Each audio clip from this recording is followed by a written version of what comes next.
Our next unit is about sequences, and there are two different types. So the first one we're going to talk about is explicit sequences.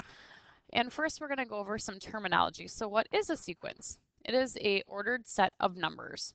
So 5, 10, 15, 20. Okay, ordered set of numbers, a specific order, not just random. And then there's some terminology that goes along with how we write the notation. So you see t sub 2 equals 9 means 9 is the second term of the sequence. Therefore, the subscript, this little number right here, the 2 tells you the place of the term. So that mini 2 means that's the second term. The rest of it then, the t just means that's a sequence t, and equals 9 means that's the actual value. So here's your value, this is your place, and this is like the name, so that we know we're talking about the t sequence. If it ever had a subscript of n, that means that's actually like my formula. So a subscript of like t sub n equals, that means that is going to be your formula. And to find a term, all you're going to do is substitute the number in for n to find each term. So it's going to be kind of a lot like Euler, where whatever you see, you're just going to plug in and get out an answer. So there's kind of a lot of plugging and chugging today. So let's take a look at our first example. T sub n equals 2n plus 5, where n is greater than or equal to 1. So t sub n, this part right here, means that's my formula. So this is my actual formula, the 2n plus 5 portion. This n greater than or equal to 1 part is just kind of notation, meaning you have to start with the first term. So starting with term number 1, use that formula. So you can kind of ignore that. So if I read my description before, all I know I have to do is plug in the term I'm looking for into the sequence. So if I'm looking for t sub 1, that means I'm looking for my first term. So I'm going to do 2 times 1 plus 5. So my first term is 7. Again, now if I wanted to find my second term, I'm going to plug in 2. So 2 times 2 plus 5 is 9. So my second term is 9. To find my third term, I'm going to plug in 3.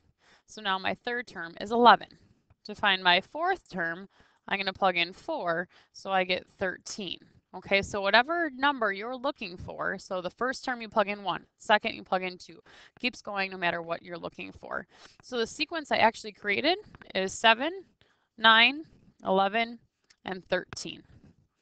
So if I ask you, can you find the 50th term, it should be pretty easy because all I should have to do is plug in 50. You got it. So 2 times 50 plus 5. So the 50th term is 105.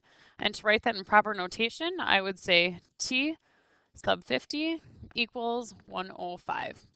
So that I know you're telling me the 50th term in the sequence t is 105. So let's take a look at example B. T sub n, so this is my formula, is 5 and then n plus 1 minus 2. And greater than or equal to 1, I don't care about. That's just kind of the label, so I can ignore that. So to find my first value, I'm going to plug in 1 for n. So in my parentheses, now I have 1 plus 1 because my formula says n plus 1. So right here, I've got the n plus 1. So that's going to give me 5 times 2 is 10, minus 2 is 8. To find my second term, I would do 5 in parentheses 2 plus 1 this time, so I'm plugging in 2. So that's going to give me 5 times 3 is 15, minus 2 is 13. To find my third term, I'm going to plug 5 times 3 plus 1. So now I've got 5 times 4 is 20, minus 2 is 18. And for my fourth term, hopefully you're catching on, I'm going to plug in 4 for n. So now in parentheses, I've got my 4 plus 1. So that's going to give me 5 times 5 is 25, minus 2 is 23. So this term is going to go 8, 13, 18, and 23.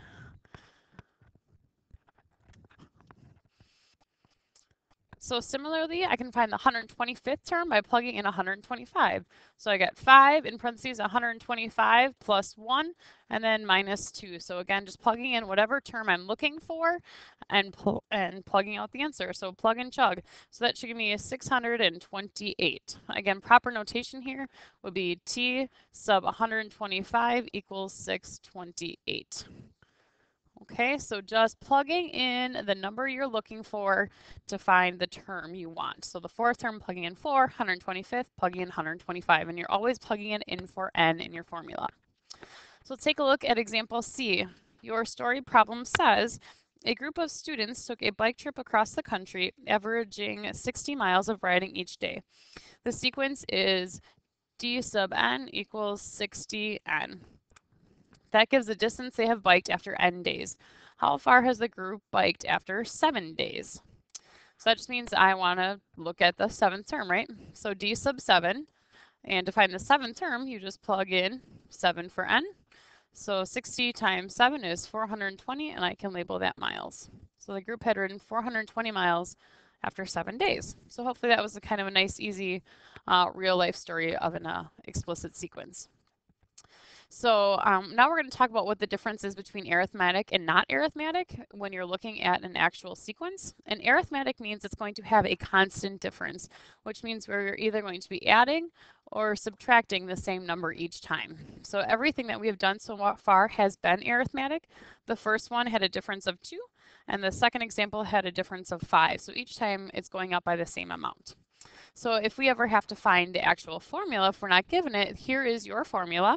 Okay, a sub 1 stands for the first term, and then n is just going to stand for the number of your terms. Minus 1 is just part of that formula, so it's always going to stay there. And then we're going to multiply that by d, and that's your difference. So that's what's going up or subtracting each time. So that's how we are going to find a formula if we're given the term. So if we ever have to work backwards. So in example D, that's exactly what we're doing. We're given the sequence 100, 97, 94, 91, and I need to find the 40th term.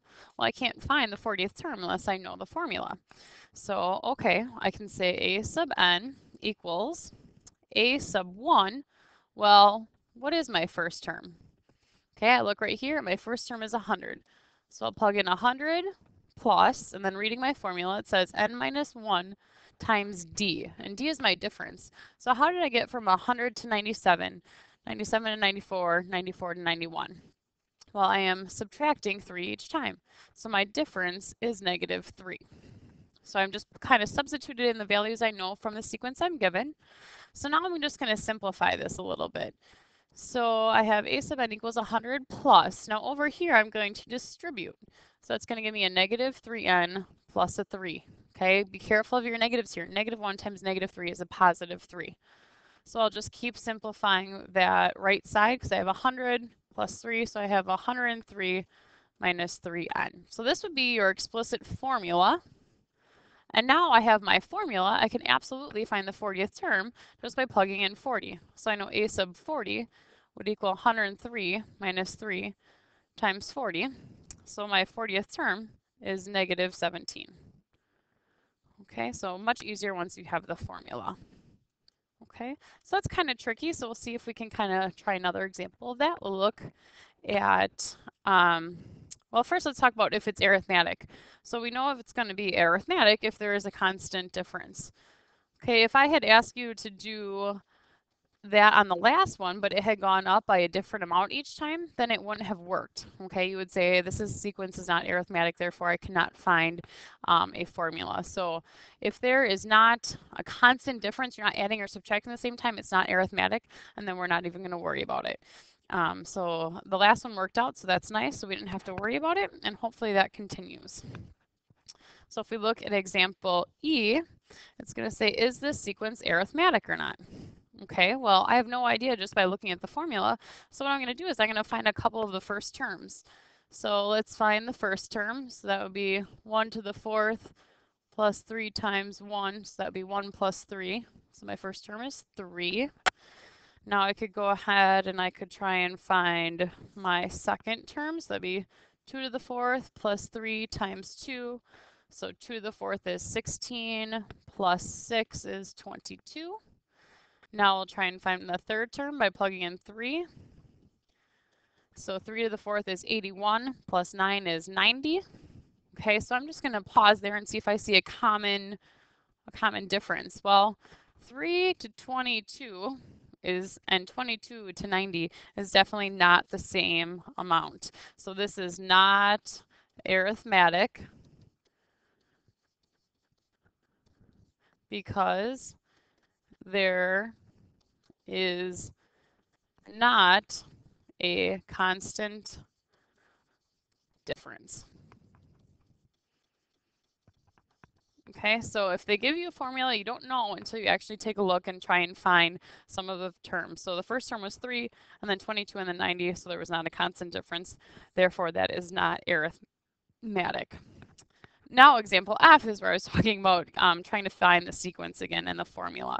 So I've got two terms, and I know that a sub 10 is 50, and a sub 15 is 25, and now I need to find the formula. Okay, so what's the difference? Between the 10th term and the 15th term, I would say, okay, my difference is going to be 25 minus 50, so the difference in the terms is a negative 25. Well, how many terms were there between 10 and 15? Well, there was 5 terms. So if I take my difference and divide it by the number of terms, I should find that my difference is negative 5. Okay, so again, find the difference between them and divide, and then that tells you the difference for each term. So now I need to find a sub 1. Okay, well, that's going to be kind of tricky, but I know that I have two different values here. It's kind of like an ordered pair. So I'm going to take a look at a sub 10 equals 50. If you look at your formula above, you have a sub n equals a sub 1 plus n minus 1 times d. And what this formula, a sub 10 equals 50, means that my 10th term is 50. So I can plug in 50 on the left side, and I can plug in 10 for my n value. So over here, this subscript is your n, and your 50 is your a sub n. You can kind of think of it in ordered pair, like an x and a y, okay? So this is going to be my n and my a sub n. So I can plug that in, and up here I found that my difference was negative 5, so I can plug that in. Now I can just evaluate and I'll find out my a sub 1. So over here on the left I still have 50, then I have my a sub 1 plus, then I have 10 minus 1 is 9, times negative 5 is a negative 45.